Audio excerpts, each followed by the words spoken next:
بسم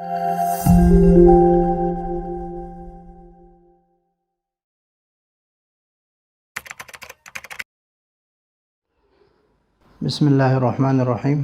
آج کا پہلا سبق ہے صرف کا۔ تو سب سے پہلے ہم اس کا تعریف ذکر کریں گے کہ صرف کی ہے کیا، پھر ہم بحث کریں گے بنیادی جو چیزیں ہیں اس سے، اور صرف میں ہم جب صیغے بناتے ہیں تو اس میں زیادہ تر ہم زمانے کو دیکھتے ہیں کہ فعل سے بحث کرتے ہیں، اس لیے کہ گردان زیادہ تر افعال میں ہوتے ہیں۔ تو فعل کی قسمیں اور اس میں سے ایسے حروف ہوتے ہیں کہ اس کو ہم علت کہتے ہیں۔ حروف علت کے سے ذکر کریں گے حروف علت کون سے ہیں۔ تو سب سے پہلے آتے ہیں علم الصرف۔ علم الصرف، اس کے ذریعے سے ہمیں صیغوں کی پہچان حاصل ہوتی ہے۔ نمبر 2، لفظوں کو گرداننے کا طریقہ، کہ ایک لفظ کو ہم کہ گردان کس طرح کرتے ہیں، اور ایک صیغے سے دوسرا صیغہ بنانے کا قاعدہ معلوم ہو۔ تو اس وجہ سے ہم علم الصرف کو پڑھتے ہیں۔ اب اس صیغہ، یہاں پر بھی صیغے کا لفظ ہے، یہاں پر بھی صیغے کا لفظ ہے، اور یہاں پر بھی صیغے کا لفظ ہے۔ تو اب یہ صیغہ ہے کیا چیز؟ ضاد را با، ضارب مضروب،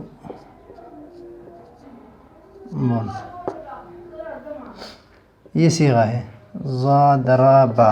ضاد را با اور ضاد پر زبر اور اس سے زبر، اس سے جو شکل بن گیا اس کو صیغہ کہتے ہیں، یعنی لفظ کو صیغہ کہتے ہیں۔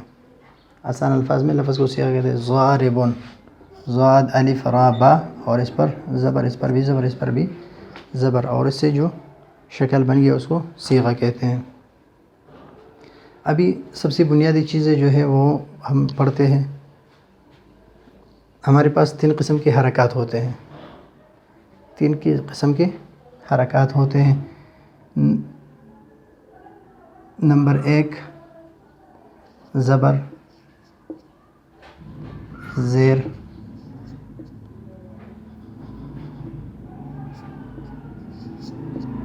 اور پیش۔ با، زبر، زیر اور پیش، یہ تینوں ہمارے پاس حرکات ہیں، زبر، زیر، پیش۔ ابھی اگر اس پر زبر ہوں تو اس با کو ہم مفتوح کہیں گے، اس کو فتحہ کہتے ہیں اس کو، اور یہ با کو ہم پھر کیا کہیں گے؟ مفتوح۔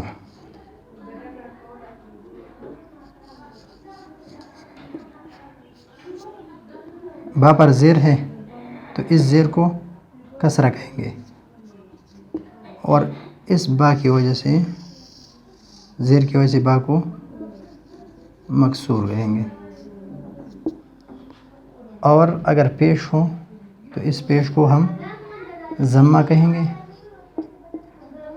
اور اس ضمے کی وجہ سے اس با کو ہم مضموم کہیں گے۔ ایک با ہے لیکن اگر اس پر زبر ہو تو مفتوح، زیر ہو مکسور، اگر پیش ہو تو مضموم۔ اس با پر اگر یہ حرکات آ گئی تو اس با کو ہم متحرک کہیں گے، ضمہ ہو، فتحہ ہو یا کسرہ ہو، تینوں میں سے کوئی بھی ہو تو اس با کو، با زبر زیر یا پیش، اس کو ہم کیا کہیں گے؟ اس کو ہم متحرک کہیں گے، متحرک۔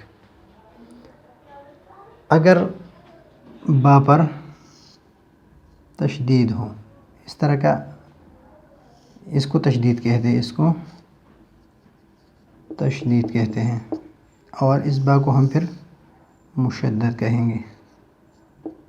با ہو، تا ہو، جو بھی حرف ہو، لیکن ہم اس کو مشدد کہیں گے۔ لیکن اگر اس پر کوئی حرکت نہ ہو، نہ پیش ہو، نہ زبر ہو، نہ زیر ہو، تو اس کو ہم سکون جو علامت ہوتا ہے، اس علامت کو ہم سکون کہتے ہیں، سکون، اور اس کو بائی ساکنہ کہتے ہیں، بائی ساکنہ۔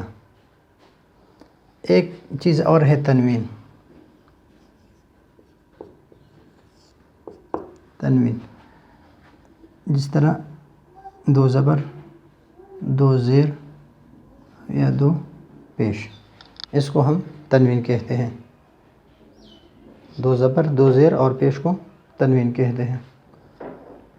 یہ ہو گئی حرکت، اگر کسی پر زبر زیر پیش آئے تو اس کو حرکت کہتے ہیں، اور اس حرف کو متحرک کہتے ہیں۔ جس پر ضمہ آ جائے اس کو مضموم کہا جائے گا، جس پر فتح آئے گا اس کو مفتوح کہا جائے گا، جس پر کسرہ آئے گا اس کو مکسور کہا جائے گا، جس پر سکون آئے اس کو ساکن، اور جس پر تشدید آئے اس کو مشدد، اور جس پر یہ آئے تو اس کو منون کہا جائے گا، اور یہ ہے تنوین۔ حروف علت ہمارے پاس 3 ہیں، واو، الف اور یا۔ ان کو اور اس کو اور اس کو حروف علت کہتے ہیں۔ اس کا سبق ہم آگے بیان کریں گے کہ یہ حروف علت ہیں، جب فا کلمے میں آئے، عین کلمے میں آئے، لام کلمے میں آئے تو ہم اس کو کس طرح سمجھیں گے۔ تو اس وجہ سے اس کے باعث انشاءاللہ بعد میں آئے گی، بعد میں اس کا باعث آ رہا ہے۔ تو یہ ہے زمانہ، یہ زمانہ ہے جو گزرا ہوا زمانہ ہے۔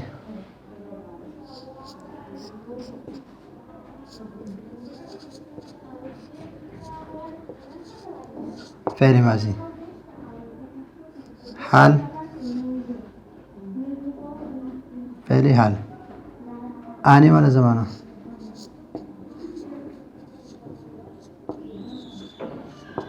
فعل مستقبل۔ لیکن ایک بات یاد رکھیں کہ فعل حال اور فعل مستقبل کو فعل مضارع بھی کہتے ہیں، اس کو فعل مضارع بھی کہتے ہیں۔ تو آج کے سبق میں ہم نے علم تعریف، علم صرف کی تعریف کی صیغوں کی پہچان ہو جائے، اس کے گردان کا طریقہ ہمیں سمجھ میں آ جائے، اور ایک صیغے سے دوسرے صیغہ بنانے کا طریقہ معلوم ہو۔ ضمہ ہو جس حرف پر اس کو مضموم، فتحہ ہو اس کو مفتوح، کسرہ ہو اس کو مکسور، سکون ہو اس کو ساکن، تشدید ہو اس کو مشدد، حرکت ہو تو اس حرف کو متحرک کہیں گے۔ تنوین یہ ہے۔ حروف علت ہمارے پاس صرف 3 ہے، وہ الف یا۔ فعل مضارع زمانے 3 ہیں، فعل ماضی، فعل حال اور فعل مستقبل، اور فعل حال اور فعل مستقبل کو فعل مضارع بھی کہتے ہیں۔ اکثر لوگ کہتے ہیں کہ فعل مستقبل صحیح ہے، فعل مستقبل غلط ہے، اور بعض کہتے ہیں کہ فعل مستقبل صحیح ہے، فعل مستقبل غلط ہے۔ تو دونوں صحیح ہے، اس میں کوئی غلط اور صحیح نہیں ہے، مستعمل دونوں ہیں، مستقبل بھی اور مستقبل بھی۔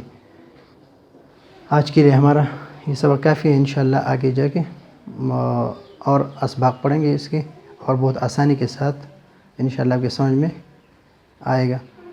اور اگلے سبق کے لیے اجازت چاہتے ہیں۔ اللہ حافظ۔